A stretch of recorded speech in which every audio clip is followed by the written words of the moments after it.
What up, what up, what up? I'm back like Prime Time's hairline. It's your boy, I'm your host, Draper J, aka Brother Baldhead, aka The Mustache Menace, aka Mr. Brown Sipper. Coming to you from over here, All About the Bills, live from Fan Perspective Drive.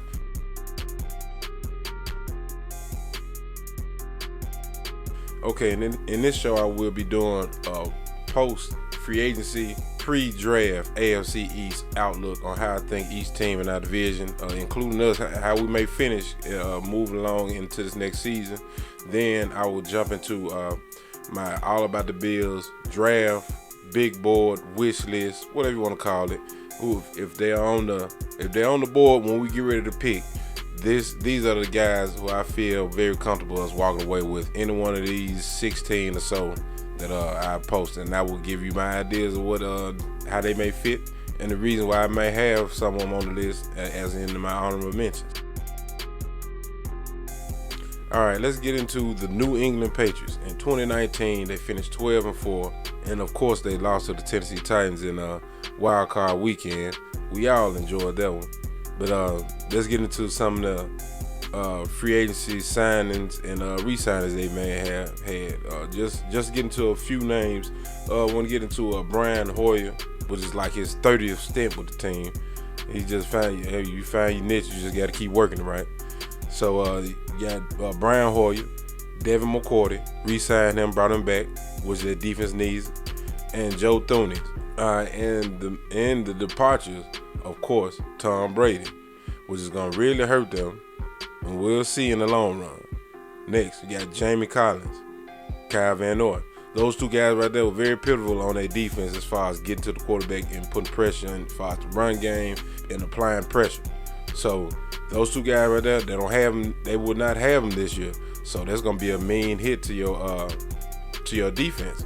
But you know, Bill Belichick always seems to find somebody out of nowhere that always seems to have a knack for his defense. So he may find somebody in the draft or whatever, somebody you may not even been looking at that may end up being a star in the defense. And lastly, Steven Gostkowski. You know, New England's always kept a good kicker that can at least win them 1 or 2 games. And now you don't have Tom Brady there, which I think that turns the heat up on your offense. So they're not going to be able to score as many points. So we get to see this season if it was Tom Brady or was it Bill Belichick? Was it the system, or was really Tom Brady as good as he showed? All right, and the 2020 win total, I have them going 9-7, 10-6. 9-7 because I believe the defense can get them at least about 4 games. Bill Belichick can at least win by 4 games. And maybe, you know, some type of trickery he comes up with that wins them a game or so. So I give them about 9-7, 10-6. They schedule is a little bit more rougher than ours. So I believe they can, you know, 9-7, 10-6. They don't win the division this year. I see them probably pushing for a wild card spot. Now on to the Buffalo Bills. Last year, 2019, we went 10-6. And of course, we lost to the Houston Texans in wild card weekend. And free agent signings, we'll go through these names. We got Stephon Diggs, we traded for Stephon Diggs, brought in Josh Norman, brought in AJ Klein, brought back Quentin Spain, which I'm glad they did to keep that line, a little continuity on that line. Brought in Quentin Jefferson, Vernon Butler, Mario Addison, which I think if we do get a young stud in the draft as far as like rushing the passer, I believe Mario can show him how to kind of stay productive in the NFL, which he's shown. He has a track record of at least over the last 4 or 5 seasons of getting at least about 9 to 10 sacks per year. And what I do like that we re-signed or extended Jordan Poyer. You got to keep that secondary together. You got to keep what works together. So only departures that we really had of any significance is Jordan Phillips and Shaq Lawson. Those are 2 guys that really showed up last year. I hate to lose them, which, you know, we're gonna play Jordan later on this year in Arizona, and we're gonna play Shaq twice this year. So I believe they're gonna be trying to prove a point that, you know, you should have signed me. So I believe we're gonna get their best But with the names I named as far as along their defensive line, I believe Bean did a good job of trying to fill in those roles for those guys, those spots. So we don't really miss them too much, and I think it won't be too much a drop off as far as like our production and keeping that fresh rotation of bodies on the defensive line that McDermott and Leslie Frazier like. And win total prediction for this year, like I said, our schedule's tougher, so I say 10-6, 11-5, and we barely just grab a hold and we win the AFC East for the first time, and I don't know how long in my adult life. Last time I remember we won the AFC East, I probably was like 18, 17. I'm 38 now, so that lets you know I sat through the drought and all that. Moving along to the New York Jets. The New York Jets, last year, 2019, they won 7-9, did not make the playoffs. Only departures they're mentionable is Robbie Anderson, which they haven't re-signed. He can re-sign, but I don't think they'll be trying to shell out big cheese or big money for Robbie Anderson. It's like he's not Julio, so they probably won't be trying to. He'll probably come back down to earth. He may re-sign with them, or he may sign with someone else. But additions in free agency, Pierre Desir, which is a very solid corner. I really kind of wanted him a few years ago when he had kind of like that year that kind of stood out. Then I would like to pair him with like Trey, but we didn't get him. But I believe that's nice as a signing. Got Brian Poole and Bashard Perriman. Yeah, Bashard Perriman. That's the reason why I think they probably might not go back out to go hard at Robbie Anderson, because they had Bashard Perriman. And another honorable mention as far as their team, they're rebuilding or they're building up their offensive line. So, and that is pivotal. They're like a year behind what they should have done, like as we did last year. We rebuilt the offensive line, then we gave him a few weapons, gave Josh Allen a few weapons, and he showed growth. He showed that if you give him time, if you give him somebody that he can throw to, he can take the next step, which I think the Jets will take a step next year, but I don't see them making the playoffs. My 2020 win total for them is 7-9, 8-8, but I believe they'll be a competitive 7-9, 8-18. And I think our division is going to be a little bit tougher than what people expect. All right, moving along to the Miami Dolphins. Miami Dolphins, 2019, they went 5-11. Didn't make the playoffs. Of course, 5-11 doesn't get you in.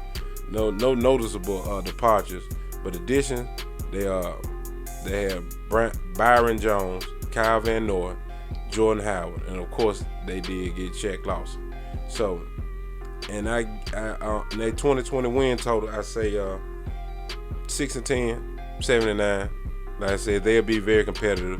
I think our division is gonna probably sneak up on a lot of people, because the Patriots don't have Tom Brady. So people are going to be thinking that, okay, you ain't got Tom Brady no more, so you won't be a pushover. But you still got Belichick over there. You still got that defense, so they're going to make it competitive. So it's going to be a lot of dogfight games they're going to be in.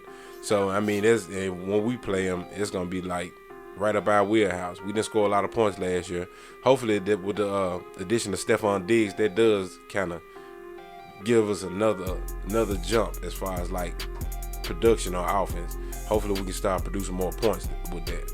And with the Jets, the Dolphins, I think with all the additions, especially the Dolphins, they're very sneaky good, because they went out, they spent their money. They went out there and tried to find who they can place in on their defense, build their defense up first, and if they get Tua, they have some decent weapons. It may be kind of like a rough go that first year with Tua, and all those pieces come together for the first time. But I say the Dolphins and the Jets, and even us, it's not gonna be a cakewalk for us in the AFC East. I'm just predicting that we're gonna win the AFC East, because one, I'm a Bills fan, and we did good last year. We got a team stacked that look like we can make another playoff push. 10, 11 wins, I see we can do that. But we just got to make sure we win in our division first. And these teams right here are not gonna give it to us. So the Jets, the Dolphins, the Patriots, all of them gonna still be competitive. And also, and the AFC East is not just ours yet. I mean, the Patriots are the team to beat. So we have to beat those. We had to beat the Patriots first to show that this is our division. We had to beat Belichick. There's no going around it. They don't have Brady there no more, but who's to say? He might be a mad scientist. I mean, Phil Jackson had Jordan, then he came back with Kobe. Where do you find him at?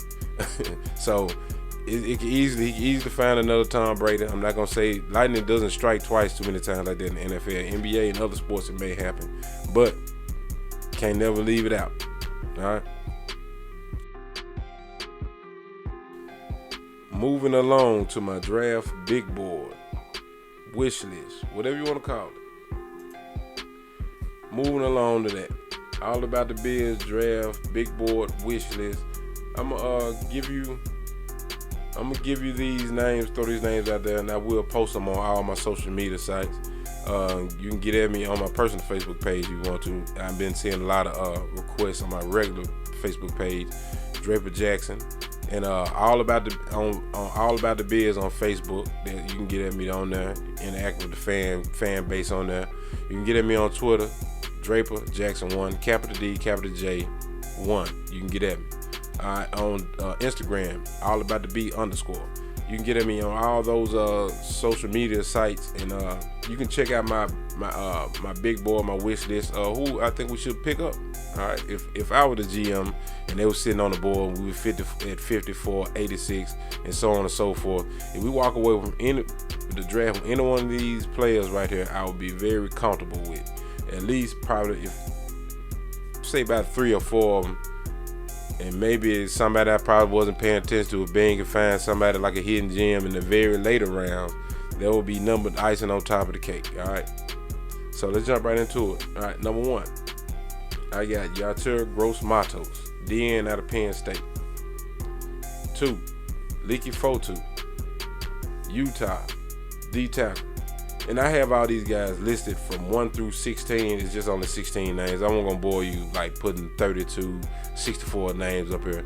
This is just a quick little 16 player wish list. If we could get them, that's cool. And yeah, moving along.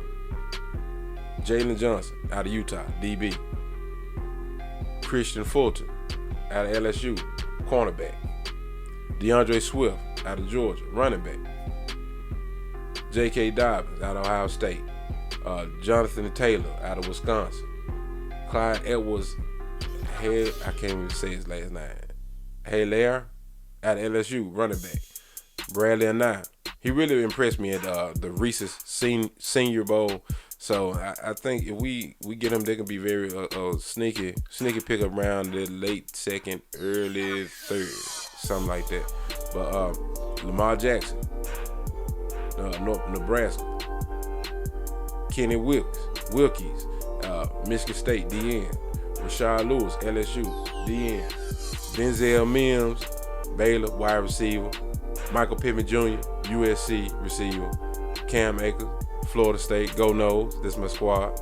And Zach Moss, running back. All right, now let me just pick out a few names that I'm very impressed with, and hopefully that we do get these guys. Okay, starting off first with Jalen Johnson.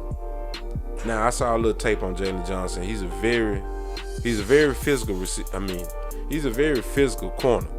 He comes up, he's afraid to stick his nose in there and tackle. So if you get somebody like that, you can kind of pretty much place him out there and just let him see if he can hit. Hopefully he can cover. If he can cover, he can hit, then they may kind of put that position battle, that might turn it up a little bit. Yeah, you throw another name in there with Josh Norman, with Levi Wallace, with E.J. Gaines, and Teron Johnson. Even Teron Johnson at that slot corner. You know, nobody's position is safe. All right, moving along, DeAndre Swift, J.K. Dobbins, Jonathan Taylor, and even Cam Akers. I've chosen Zach Moss. All those guys are good, solid running backs that I would love to pair with Motor, with Devin Singletary in that backfield. You need somebody that's a thumper. DeAndre Swift is more like a scatty back. He kind of reminds me of like C.J. Spiller. I don't know if that's a good thing or a bad thing, or is he going to be what C.J. should have been. But all those guys, even Clyde Edwards out of LSU, those are good thumpers that I say good switch-up, change-up backs that you would really want with your young running back. All right, Bradley Nye, like I said earlier, he impressed me in the Senior Bowl earlier this year. He has a high motor and a repertoire of moves.